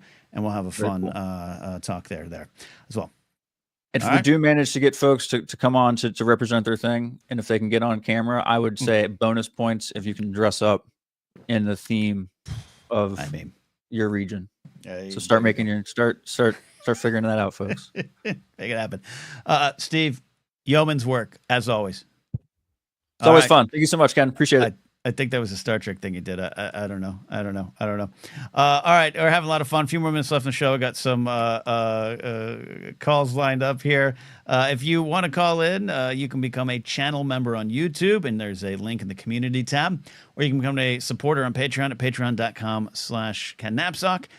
That will get you to a post in there. Scroll down if you don't see it up top. I'm going to refresh them too this week. It's on my little to-do list of things. All right, I'm going to get to them, Jared the Type Pilot. Don't say ADD, ADHD to me quite yet. Okay, all right. Though that's true. All right. On that note, we got a call coming in here. We got who do we got? We got Brady. We got Cal. We're going with Brady. Brady, how you doing, my friend? Hello. Just dodging the rain. Yeah, a little surprised. I got thunder and lightning. I was out for a walk, and I thought I was going to die by electrocution. It was quite an afternoon, Brady. Yeah, the cloud just got dark all of a sudden, and I thought, wait a minute, I gotta get back. I don't want to get drenched. It rained hard. It was a hard rain. It was a hard rain, Brady. Yeah. Don't act like I'm crazy. Sure, Uncle Ken. Whatever. Put your fake cigarette up to your mouth. Got it. Uncle Ken said it rained hard. All right. I've seen fire and I've seen rain. Okay, Brady. What's on your mind tonight? Are you here to celebrate Shohei Ohtani's walk-off home run last night? That was crazy. I honestly, to be honest, I felt. It was a long day yesterday. It was a long day, but it ended with that. I woke up and I saw, like, wait a minute, it's tied. So I thought we were gonna lose, right? Max Muncy with a little redemption. Yeah, Max, and he went back to the normal bats because the torpedo bats weren't working for him. I have a prediction that the craze of the torpedo bats, which has exploded with the Yankees, but has been in play for a little bit. I think even you put it in chat the other day, Brady, that Francisco Lindor had one even last year. I just think some players are going to use it and love it, and other people are going to be like, this turns out it's weird and not for me. And I think we'll not hear much of this going forward. Yeah, I mean, these baseball players they've been hitting hard with just like the normal bats, right? And if you change it, yeah. Yep. It's like, see, you're celebrating 8-0, Brady. Will McClain is celebrating 0-7 in Atlanta. Canceled his free trial to watch Braves baseball this year. So I think the Braves are good. It's just a unfortunate schedule. Yeah, I have Matt Olson on my fantasy team again this year. I had him 2 years ago. I have him now. It's gonna be okay. Okay. Yeah. It's the Dodgers. It's a long season. There are 162 games. It's a long season. But Brady, where we go? What do we got? What's on your mind? Well, one thing I want to get out of the way is I'm glad you got into chewable drinks. Thank you. The Are you a aloe fan? juice. Are you a fan of chewable drinks? I've been a fan of aloe drinks since I was Really? 3 years old. Yeah. Is it okay? Is there why? Explain why. Explain your journey with that. I want to know. I think specifically the aloe drink is because it's full of sugar. Let's be honest. It tastes so good. They taste so good. So sweet, but it's so good. So good. Uh, Yeah, so But good. yeah, so there's good. also the concept, right? 98 McGuire. Oh man. Yeah. Vermont Oh, Mike brings up a good point. Can you imagine 98 McGuire with a torpedo bat? But then Tully makes even a better point, making excuses for my baseball faves. Yeah, I don't mind if the Yankees use it. I don't mind if the Yankees use it. Yeah. Okay. Yeah. All right. I'm fascinated with them. Yeah, and the sugar is. I haven't looked at the calories until I did tonight. So yeah, maybe we'll see how long that lasts. But Hey, aloe is supposedly healthy. Maybe it'll balance out. yeah, like look, Addie is a doctor. Okay, she has studied things. She has a paper to when she says it's good sugars. With a possible, she had a question mark in the end of that sentence, but I'm going to take it as fact. I'm okay. We accept our biases here. Yeah. All right. What else is on your? Hit me, Brady. Hit me. Yeah, man. yeah. So I think there's a concept called QQ, which is like a nice kind of chew. Yeah, Okay. It's like this thing is very. I don't know how to say it. It doesn't sound right in English, but he said this is very QQ. With the QQ. It's Okay. like really, and then But it's just like, it's like a nice chew. Yeah. It's QQ. It's Very QQ. Yeah. Yeah. No. Yeah. It's very I don't know how hard to to. explain it. The only way I can explain it is you chew your drinks, and it's just really good. This is like, and I don't even know. Like I got the first one. I go to the grocery outlet bargain market because that's all I can afford, and who knows after the tariffs I even can afford these. And I was like, I don't know. That doesn't seem to me aloe vera. I just think of suntan lotion or sunscreen. Or a plant, and it was delightful, just delightful. So when we go, Brady, to get Chinese food, are we going to get some chewable drinks? Oh yeah, of course. After you eat, you got to get some boba. That's this current generation of Asian Americans. We always get boba because boba is not good for you. It's not good So- for you? Okay. It's terrible for you, but Why? drink it, Just the sugars, or just is it? It's the sugars and the milk. Yeah, but I had boba earlier today. Okay. See. Yeah. Don't tell your folks. Just have one drink. You say you have it, and then never have it again. Fair enough. What is, Brady? I got a question for you. When you and I sit down to that wonderful Chinese meal, what is the one thing you're going to make me try? You're gonna have to get some good vegetables, like a vegetable dish. This is why I noticed like a lot of.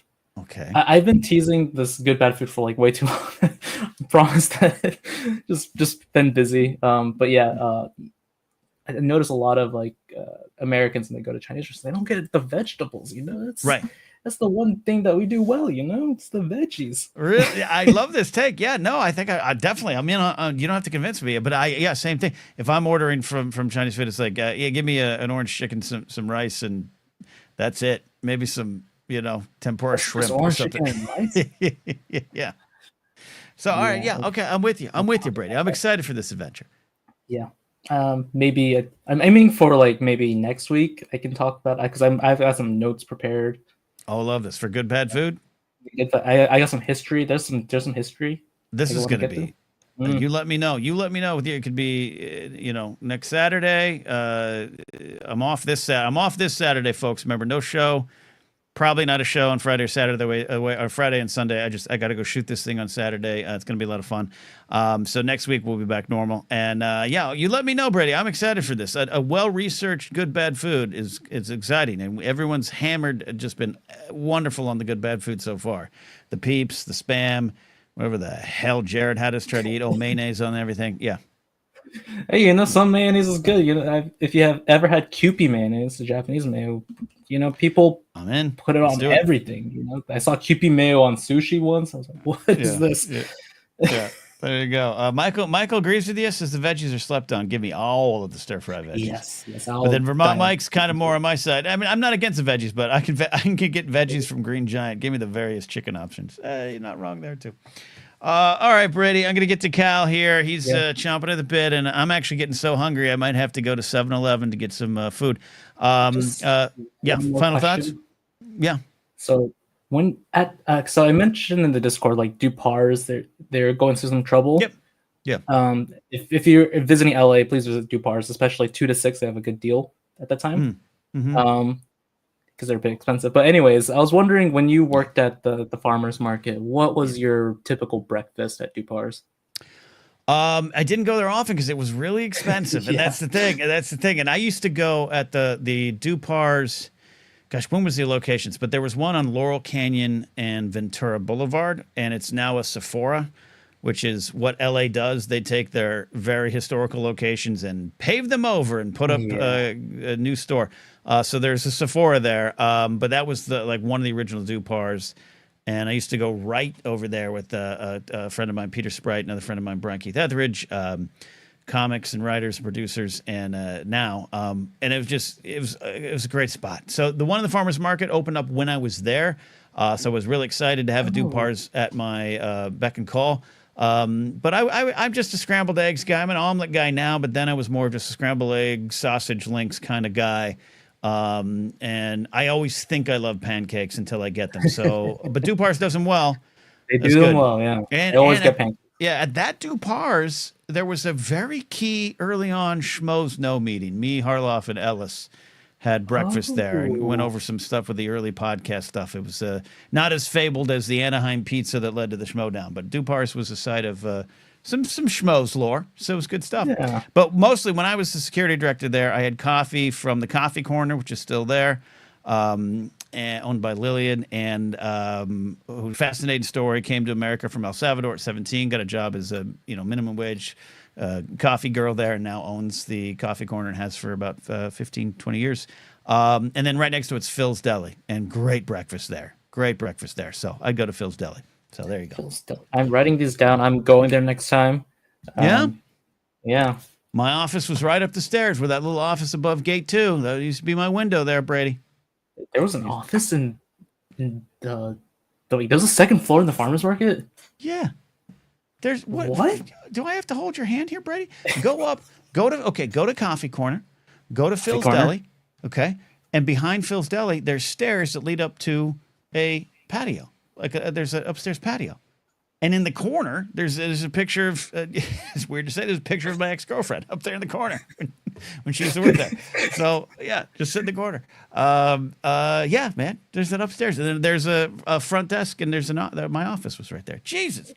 Is this classified information? Like, this is security, right? No.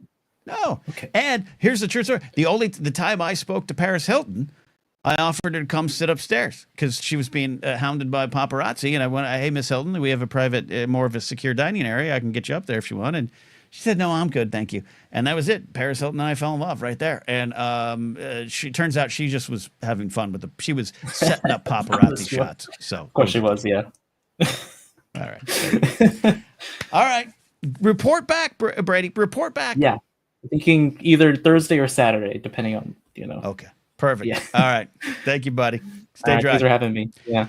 Brady checking in. Sorry, I can turn into old uncle at party really fast by just explaining directions or where to sit or where to go. I apologize, everybody. I apologize. I can turn into it really fast. In fact, that's how Kingsport Cal and I really connected, is when I live on the air in GPA made Ikaika bring up the Google Maps, and I pinpointed right where the Hooters was just by driving down the street. I just was like, go right. There's a movie theater across the street. Turn right in that there's the Hooters. And Kingsport Cal said he loved me forever after that. I want to shout out Chris King. Thank you for the generous super chats here. And he has a question here. Currently wearing your Hope t-shirt, Ken. As cheesy as it sounds, that's what you and the Blathering community gives me. So great for you all. No, look, man, I say it a lot here. Thanks for those who are checking in live tonight. Thanks for those who are watching later. Leave a like, leave a nice comment, all those good things. Trying to blow this thing up, trying to make the Blathering something that we can do almost every day. But don't want to wear you out, though, or wear myself out. But this show has become something even different than when I set out because of all you. All of you, because of the community, because of the calls, because of the regulars, because of the segments. I didn't plan any of this. It was just me and a microphone going live. And now we got 60 Seconds of Science. We got Game of Thrones things which I'm clipping out. We got the 16 Seconds of Sports, the Blather Report, all the stuff, and more on the way. You guys make it possible, so appreciate all that. All right. Speaking of things I appreciate, the man who does not, I'm shocked, does not like to go on camera. He's so shy, a little shy baby when he goes on camera. It's Kingsport Cal. Kingsport Cal. Hold on, Kingsport Cal. Shut up. Cinder's here. Cinder says, I'm new to the community. Happy to be here. Hey, Cinder, we're so happy you're here. We're happy to have you here there. All right, Cal. Take me back to that moment on GPA. How impressed were you with me, just a dumb white guy who knew right where that Hooters was in Johnson City, Tennessee? I don't know, Ken. You told me to shut up, so I don't know what to say. Anyway. Don't get sensitive on me, you camera shy little kid. Well, you already said I was shy, which is not the truth. I'm not camera ready most of the time. Okay. Oh, that's fair. Okay. And, Well, but you anyway. let me know. You let me know when you're camera ready, Cal. What's on your mind tonight? What's on your mind? Do I have to hold my comfort Jabba tonight? Hold your what? My comfort Jabba. Do I have to hold my comfort Jabba? Look at that tongue. Java, your comfort. Anyway, I don't know. Okay. All right. But listen. What are you talking about? Oh, when you pinpointed that on the GPA, I vaguely remember that, Ken. I assumed that was in the morning because it was one of the greatest y'all always moments. did things in the morning. I'm sorry, Ken. I might have to go back and look it up. I do remember us talking about Hooters, but we talked about Hooters before GPA. You were supposed to meet me at Hooters. I was supposed to meet you at that Hooters. Yeah, I do know what you're saying. First of all, I apologize that GPA had a morning show, the Positivity Report, which Josh is doing some stuff. Check out Josh's channel. I know I have been checking them out, but it was a struggle for me, Ken, because y'all was in the mornings, like 9 in the morning here, some shit like that. 12, I think. 12. It was 12 noon. We went live at 9. So and it was early 12 for you at 12. But Cal, hold on, I'm disappointed. That was one of the greatest moments of my life when, by memory, no, it wasn't. I drove us to Hooters on a map live on a show. I mean, it was pretty cool. I do remember it, actually. It's coming back to me now. No, I do. It's coming back to me now because I remember because he was talking about taking specific roads, and I was like, "Holy shit!" Even I don't know that. But anyway, okay, I remember it. Okay. Come on, don't try to make me feel bad. Jesus I'm not Christ. making you feel. Ken Plume gives a super chat saying, "We're going to need another hour of Cal." #Cal What? Pal. Oh You're my no, Cal we can't pal. go an hour. Can we can't go an hour, Ken. Can we? No, we're not going an hour because I'm hungry. I'm hungry. That's what I was about to say. We can't go an hour because I don't want Grace to make some kind of spell on me or whatever she does. Grace is in not her going to free put time. a spell on you that we haven't We won't already put it past. Okay. All right. I've seen her on the Wanger show. I know what she's about. Anyway, I'll just say. Okay, I will stop. All right. But, what's on your mind tonight? What's on your mind tonight, Cal? One thing is, you asked me what's on. How is Robbie, man? What's going on with him? Is he all right? I'll check in on Robbie. Robbie has, as always, had a bevy of medical battles, and Robbie's been cooking and texting me some things and posting some things. But I will check on Robbie. We were trying to do our big win segment here on the show, but Robbie's health changes fast and dramatically, so it's hard to sometimes plan on it. But we're working on it, and I'll pass along the well wishes to you from y'all to Robbie. Hell yeah! All right. Yeah, and I wanted to say, Salt and Sea is one of my favorite Val Kilmer films. If you've never seen it, called Salt and Sea. It's great. Okay. I'm not talking about you. I'm just talking about anybody in general. If they've never seen it, it's a great film. It's a great revenge film. Very clever the way they do it. Yeah. Anyway, I got a question, of course, for you, and I got the little rundown here. Get to it. Kind of fun. Jared, of course, Game of Thrones. I don't know anything about that, but I can say that Gwendolyn Christie, I couldn't spell her freaking name, so I didn't type it out. But I know she's in Severance, and she's doing Severance. Yeah, absolutely. Which is a good show that I know of. I'm not saying Game of Thrones ain't good, but I don't know anything about it. But anyway, right. Then we have Addie. Who hasn't seen Kilmer films? I just gave you one. Right. And the heart attack pill sounds great. Sounds amazing. Great. Heart attack pill sounds great. Look forward to that. Okay. Chris King called. I think I've said this before, and I'm not trying to dox myself, but Chris, my middle name is Christopher, by the way. Oh, now we Anyway, know. Okay, yeah, now I can find you. Okay, now I can find you you. already know my address, Ken. Shut the fuck up. That's Anyway. true. I did send you something. Okay. Anyway, okay, I'm sorry. But he talked about Burr, and Yep. Burr is my brother, my older brother's one of his favorite comedians. Burr. I never really got into Burr. Oh. I think I talked about before. I thought for a second you said Bill Burr is your older brother. I thought it's great for you and Billy Corgan. No, he's my older brother's favorite comedian. Favorite. Your older brother's great. And Chris, what was going on? Maybe your brother could call in one time. I highly doubt that. I don't even know if he knows you exist, Ken.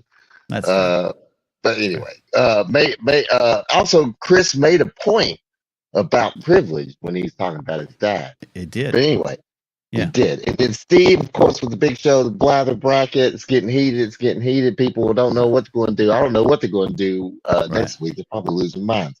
And then 89, 84 with Super Balls and the bats, he's still talking about it in the aloe drink. The aloe drink. And then that's me. And then that's Mom. Nobody's going to get that reference. All right. This is a great, for those that are just checking in, like Cinder, you're new to the community. Cal, when he calls in on Thursdays, does a summary of the show, and we get to go walk through our memories of it. But Cal, it's a great summary as always. Can you, I sprung this on Dr. Addie, and she's doing great work with the science. She's probably upset that her Tampa Bay Rays have to play in a minor league stadium, even though it is my Yankees, so it's a good facility. But what's your one bit of advice for us going forward this week? That's a hard question. Yeah. I just went and got a handful of groceries, and it cost me $64.95. Wow. So I don't know what to tell you. I really don't. Only thing is, it's going to get worse. It's going to get worse. Yeah, I have no good news. Yeah, we had to do a quick run for a couple days worth, $109. So yeah, dude, it's just me here. I have an occasional guest, of course, but I don't always feed. I know. You don't need to. There's a Hooters down the road. You don't need to feed them in a house. You know what I'm saying? But what I'm saying is just to get stuff for myself, just stuff for maybe like a week. Just $64.95. $64.95. That's not good. It's not good. Tariff tax. Yeah. All right, Cal. But I do have a question. I do have a side question, real quick. Hit me with your side question. I don't want the best. I just want, because I already know. I know one of your favorites is U2, but I just want to know another favorite band from the '90s. Random, not the best in the world, just another. For me, one of my favorite bands from the '90s. That's kind of random, but not super famous. It doesn't matter, just anybody. What I'm saying is, I don't want your favorite, because when you say that, everybody's like, "Oh my God," they have to think about it. Yeah. Okay. Semisonic. Yes. Oh, was that Closing Time? Closing Time, but they're remembered for Closing Time, but there's so much better. There's so much more than that. Closing Time is a great song, by the way. There's so much more than that, and then they kind of went away. The lead singer, frontman Dan Wilson, went on to be a big singer-songwriter, producer guy, produced and co-wrote. No. He went on to Someone Like You by Adele is his song. He was the producer, co-writer on that. Great career in that. And then Semisonic came back in 2020. They got some great little albums. Check it out. But Semisonic, one of my favorite bands from the 90s. Semisonic is I mean, I was at that time when that song came out, I was going to bars, Ken. I mean, that played at AM. One of my good friends for a long time was a bartender up in San Francisco at like a high level, like good bars, used to make good money. He goes, dude, I cannot tell you, we put that song on at 2 a.m. The bar was cleared within 3 minutes, and everyone was happy to go, like in a good way. Like everyone was like, "Yay!" And we headed on out. It was a godsend. So yeah, I love it. But the band, so many great albums, 3 albums back in the day, based out of Minnesota. Fun fact, one of the what's that? What's that? Off of Wikipedia. Anyway, yeah, well, but one of the members of the band, John Munson, actually wrote a song based on a Joseph Scrimshaw stand-up bit called Wifehead, and it's on Joseph's comedy album from like 2012. Check it out. It's a great song. Oh, yeah, I did not know that. There you go. Well, you got that in your back pocket. I got that. All right, Cal. I'm hungry. Oh, the other one was I've noticed this done terribly, and I've noticed, and I think it's an art. I think it's a very complex art, not a lost art. But doing a live show streaming like you do, Mm-hmm. Mm-hmm. keeping up comments in the chat. People can do it. You do it really, really well. I mean, I'm not, but some people I've noticed. I watch a lot of YouTube kids. I do. I see you in every chat. Every chat I check in on, like Wangers, you're there. Well, yeah, Wangers we're using Winston the other day. Winston, yeah. Yeah, but I go to a lot of different things, and what I'm trying to say is that there's not a lot of people that can do it, execute that very well. Is keeping up with comments and involving them into the chat, integrating them into the chat as they are talking. And I just want to know, do you have a method? Are you on slow mode? Yeah, no. First of all, I don't have enough comment. I mean, I have 35 people watching live. If I have 350, I'm sure the comments will be a little different. Maybe I have to go to slow mode. That factor too. But no, for me, it's something I work on. Also, it's a bit of a panic and anxiety that I don't want anyone to feel left out. So even then, sometimes when I'm bringing up the media assets for like the Blather bracket, I'm worried that I'm missing the comments. So it's just something, I appreciate it. It's something I'm proud of. When I started doing Twitch, a friend of mine who's a big wig over at Critical Role, she was watching my Twitch channel and texted me. She goes, "You're really good at making sure everyone feels seen in the comments." And that's something I keep in mind. So even you, Cal, can feel seen in the comments. Well, yeah. Well, here's the thing, though, Ken, and like you was talking about, I was when I forced this question, I was not thinking about that factor. And if and when you do get more subscribers or what have you, and people, you will not be able to keep up with the chat as much as you would like to, and that is to be expected. You know what I'm saying? Well, yeah. I'll make sure it's okay, and I'll have people like you to come on and summarize, Cal. Well, whatever. Okay. But all right. Well, all right. Don't tell Grace it's not my fault. Let's see. It's almost. Oh yeah. Cal, you caused me to miss out on a Mexican food dinner at a restaurant last week. Okay, just so you're aware of this. I thought whatever it was, I thought she was ordering food. I got off the stream. She was making dinner. I go, are you ordering food? She goes, no, I was going to take you to Don Cuco's, but you missed it. You took too long. And I said, God damn Cal. I screamed it. I said, God damn Cal. I knew it. I had a feeling that it was my fault. That's what I'm trying to say. Don't have to put those spells or anything on me. I don't know. She was fine. No, she was fine. She made herself a faux dinner and had a good. She was fine. I was the one who missed out on chips and salsa. I'll tell you what, Ken. I remember now. That was before my birthday. And the last time I think I talked to you, that's my birthday. That's fair. Okay. So remember what I told you at the end of the birthday. Remember we did the shots. Yeah. I was like, go take that energy and use it to grace. So in a way, I hope you did. And so in a way, what made up for it? You don't even know. Okay. Cal, I'm hungry. Hang up, Cal. Hang up, Cal. All right. All right. I'll see you later. Ken, I love you. I love you, Cal. I'll keep fucking watching it, okay? Okay. Thanks, Cal. All right. Love Cal. That's it. I am hungry. I might go get something at 7-Eleven. I might get that jalapeno and cream cheese taquito, and then just fire will spit out of my throat. Guys, gals, friends, everyone, thanks for hanging out. Tell the world what we do here. You're all part of this wonderful community.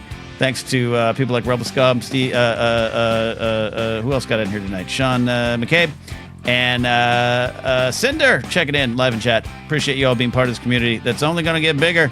Thanks to all of you. We will be back Monday, not Saturday, Monday. So I'll see you then. Where's my end screen? I can't end the show till I put up the end screen. All right, bye.